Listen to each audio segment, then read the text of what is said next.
আমি বলতে পারি। তো এটা নিয়ে যাচ্ছে। তো আমি বলবো কি যে হ্যাঁ এটা অত্যন্ত গুরুত্বপূর্ণ যে ছেলেদেরও দরকার বৃত্তি প্রদান করা।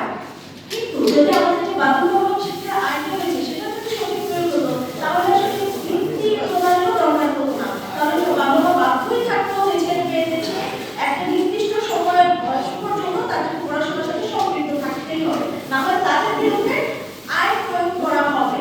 এইটা যদি থাকতো তাহলে আসলে এত বৃত্তিরও দরকার এখন আমি মনে হয় আমরা সংকট করি নির্ধারিত সময় পার হয়ে গেছে, তো সময় পার হয়ে যাচ্ছে। এখন আমরা আমাদের কাছে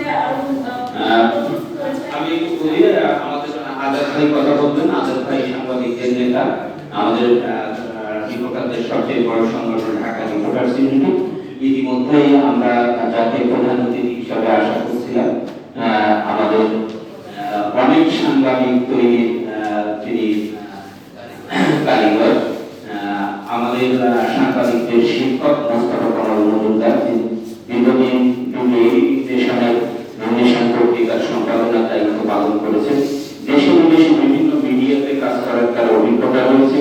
বিশেষ করে এই ধরনের নারী শিশু সহ আন্তর্জাতিক নানা ইস্যুতে তিনি